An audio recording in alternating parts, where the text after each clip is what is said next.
ಬನಶಂಕರಿ ದೇವಿಯ ಜಾತ್ರಾ ಮಹೋತ್ಸವ ಭಕ್ತಿ ಸಾಗರದ ನಡುವೆ ಅದ್ಭುತ ಭಕ್ತಿಯ ಮಹಾಪರ್ವ. ಇಲ್ಲಕಲ್, ಜನವರಿ 3, 2026. ನಗರದ ಮುನವಳ್ಳಿ ಪೇಟೆಯಲ್ಲಿ ನೆಲೆಸಿರುವ ಆದಿಶಕ್ತಿ ತಾಯಿ ಬನಶಂಕರಿ ದೇವಿಯ ಜಾತ್ರಾ ಮಹೋತ್ಸವವು ಅಪಾರ ಭಕ್ತಿ, ಶ್ರದ್ಧೆ ಹಾಗೂ ಸಂಪ್ರದಾಯಗಳೊಂದಿಗೆ ಅತ್ಯಂತ ವಿಜೃಂಭಣೆಯಿಂದ ನಡೆಯಿತು. ಈ ಮಹೋತ್ಸವವು ಭಕ್ತರ ಮನಸ್ಸುಗಳಲ್ಲಿ ಆಧ್ಯಾತ್ಮಿಕ ಉಲ್ಲಾಸವನ್ನು ತುಂಬಿ ಭಕ್ತಿಯ ಮಹಾಪರ್ವದ ಪ್ರತಿರೂಪವಾಗಿ ಮೂಡಿಬಂದಿತು. ಮುಂಜಾನೆಯಿಂದಲೇ ತಾಯಿ ಬನಶಂಕರಿ ದೇವಿಗೆ ಸಾಂಪ್ರದಾಯಿಕವಾಗಿ ಪೂಜೆ, ಹೋಮ, ಹವನಗಳನ್ನು ನೆರವೇರಿಸಲಾಯಿತು.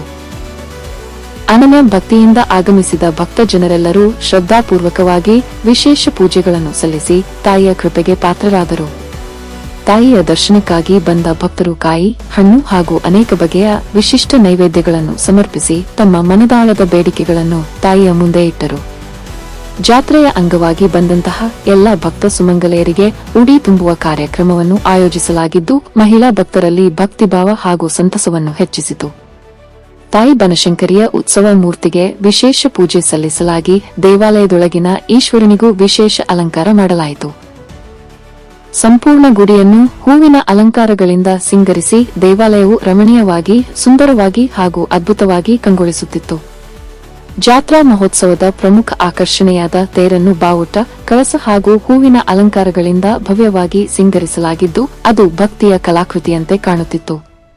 ದರ್ಶನಕ್ಕೆ ಬಂದ ಎಲ್ಲ ಭಕ್ತರು ಭಕ್ತಿಪೂರ್ವಕವಾಗಿ ತಾಯಿಯನ್ನು ಅನನ್ಯವಾಗಿ ಸ್ಮರಿಸುತ್ತಾ ತಮ್ಮ ಕಷ್ಟಕಾಪಣ್ಯಗಳೆಲ್ಲವೂ ದೂರವಾಗಲೆಂದು ತಾಯಿಯನ್ನು ಬೇಡಿಕೊಂಡರು. ಸಾಯಂಕಾಲ ಅಲಂಕಾರಗೊಂಡ ತೇರನ್ನು ಎಳೆಯುವ ಮೊದಲು ತಾಯಿ ಬನಶಂಕರಿ ದೇವಿಯ ಉತ್ಸವ ಮೂರ್ತಿಯನ್ನು ಪಲ್ಲಕ್ಕಿಯಲ್ಲಿ ಇಟ್ಟು ನಗರದ ಎಲ್ಲಾ ಪ್ರಮುಖ ಬೀದಿಗಳಲ್ಲಿ ಭವ್ಯ ಮೆರವಣಿಗೆಯೊಂದಿಗೆ ಕರೆದೊಯ್ಯಲಾಯಿತು. ಮೆರವಣಿಗೆಯು ಗುಡಿಗೆ ತಲುಪಿದ ನಂತರ ತಾಯಿಯ ಮೂರ್ತಿಯನ್ನು ತೇರಿನಲ್ಲಿ ಸ್ಥಾಪಿಸಲಾಯಿತು. ಅನಂತರ ಅನನ್ಯ ಶ್ರದ್ಧೆ ಮತ್ತು ಭಕ್ತಿಯಿಂದ ಭಕ್ತಜನ ಸಾಗರವು ತೇರನ್ನು ಎಳೆದ ದೃಶ್ಯ ಕಣ್ಮನ ಸೆಳೆಯುವಂತಿತ್ತು. ತೇರು ತಾಯಿಯ ಪಾದಗಟ್ಟಿಯವರೆಗೆ ಸಾಗಿದ ದೃಶ್ಯ ಅತ್ಯಂತ ಅಮೋಘ ಹಾಗೂ ಅದ್ಭುತವಾಗಿದ್ದು, ಪಾದಗಟ್ಟಿಯಿಂದ ಮರಳಿ ಗುಡಿಯನ್ನು ತಲುಪಿದ ನಂತರ ತಾಯಿಯ ಮೂರ್ತಿಯನ್ನು ಪಲ್ಲಕ್ಕಿಯಲ್ಲಿ ಇಟ್ಟು ಗುಡಿಯೊಳಗೆ ಕರೆದೊಯ್ದು ಮೂಲ ಸ್ಥಾನದಲ್ಲಿ ಪ್ರತಿಷ್ಠಾಪಿಸಲಾಯಿತು. ಈ ಪವಿತ್ರ ಸಂದರ್ಭದಲ್ಲಿ ಗುರುಗಳಾದ ಶ್ರೀ ಶ್ರೀಧರ್ ಜೋಗಿನವರು ತಾಯಿ ಬನಶಂಕರಿ ದೇವಿಯ ಅನನ್ಯ ಮಹಿಮೆ, ಶಕ್ತಿ ಹಾಗೂ ಕೃಪೆಯ ಕುರಿತು ಭಕ್ತಿಭಾವದಿಂದ ಮಾತನಾಡಿ ಭಕ್ತರನ್ನು ಆಧ್ಯಾತ್ಮಿಕವಾಗಿ ಪ್ರೇರೇಪಿಸಿದರು. ಈ ಪವಿತ್ರ ಜಾತ್ರಾ ಮಹೋತ್ಸವವನ್ನು ಕಣ್ತುಂಬಿಕೊಳ್ಳಲು ಸಹಸ್ರಾರು ಭಕ್ತರು ಆಗಮಿಸಿದ್ದರು. ಭಕ್ತರು ಮನೆಗಳ ಮೇಲ್ಭಾಗ, ಕೆಳಭಾಗ, ರಸ್ತೆ ಹಾಗೂ ಸುತ್ತಮುತ್ತ ಎಲ್ಲೆಡೆ ಭಕ್ತರ ಸಾಗರವೇ ಹರಿದಂತಿದ್ದು, ಎಲ್ಲಿ ನೋಡಿದರೂ ಭಕ್ತಿ, ಶ್ರದ್ಧೆ ಮತ್ತು ಸಂಭ್ರಮದ ವಾತಾವರಣ ಆವರಿಸಿಕೊಂಡಿತ್ತು. ಮಕ್ಕಳು, ಹಿರಿಯರು, ಯುವಕರು, ಯುವತಿಯರು ಎಲ್ಲರೂ ತೇರಿನ ಮುಂದೆ ನಿಂತು ಫೋಟೋಗಳನ್ನು ತೆಗೆದುಕೊಳ್ಳುತ್ತಾ ತಾಯಿಯ ದರ್ಶನ ಪಡೆಯಲು ಉತ್ಸುಕರಾಗಿದ್ದ ದೃಶ್ಯವನ್ನು ನೋಡಿ ಭಕ್ತರ ಕಣ್ಣುಗಳು ಭಾವನಾತ್ಮಕವಾಗಿ ತೇವಗೊಂಡವು. ಒಟ್ಟಾರೆ ತಾಯಿ ಬನಶಂಕರಿ ದೇವಿಯ ಜಾತ್ರಾ ಮಹೋತ್ಸವವು ಎಲ್ಲ ರೀತಿಯಿಂದಲೂ ಶಾಂತಿಯುತವಾಗಿ, ಭಕ್ತಿಪೂರ್ಣವಾಗಿ ಹಾಗೂ ಅತ್ಯಂತ ಅದ್ಭುತವಾಗಿ ನೆರವೇರಿದ್ದು, ಇದು ಅನನ್ಯ ಶ್ರದ್ಧೆ, ಭಕ್ತಿಯಿಂದ ಆಚರಿಸಲಾದ ಭಕ್ತಿಯ ಮಹಾಪರ್ವವಾಗಿ ನೆನಪಿನಲ್ಲಿ ಉಳಿಯುವಂತಾಯಿತು. ಶ್ರೀ ಬನಶಂಕರಿ ದೇವಿಯ ಕೃಪೆಯಿಂದ ಭಕ್ತರ ಎಲ್ಲ ಕಷ್ಟಕಾಪಣ್ಯಗಳು ದೂರವಾಗಲಿ ಎಂಬ ಪ್ರಾರ್ಥನೆಯೊಂದಿಗೆ ಈ ಜಾತ್ರಾ ಮಹೋತ್ಸವವು ಆಧ್ಯಾತ್ಮಿಕ ಉಲ್ಲಾಸ ಮತ್ತು ಸಾಮಾಜಿಕ ಸಾಮರಸ್ಯತೆ ಮತ್ತೊಮ್ಮೆ ಸಾರಲೆಂಬುದೇ ನಮ್ಮ ವಿಎನ್ ನ್ಯೂಸ್ ವಾಹಿನಿಯ ಆಶಯವಾಗಿದೆ.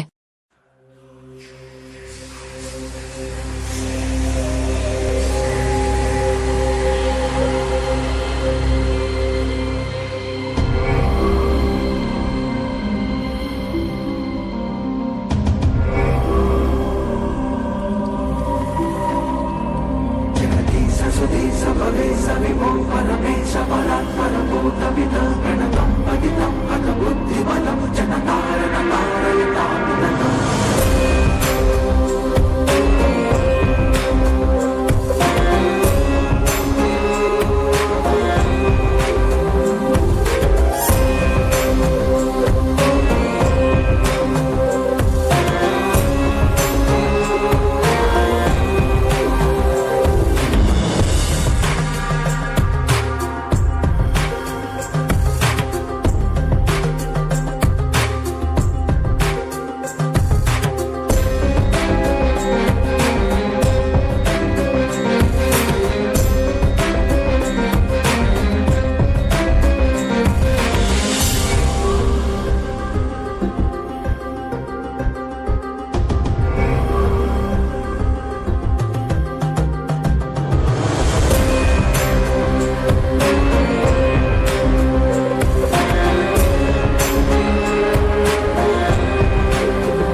ಧನ್ಯವಾದಗಳೊಂದಿಗೆ ವರದಿ ನಾರಾಯಣ ವಗ್ಗ, ವಿಎನ್ ನ್ಯೂಸ್, ಇಳಕಲ್.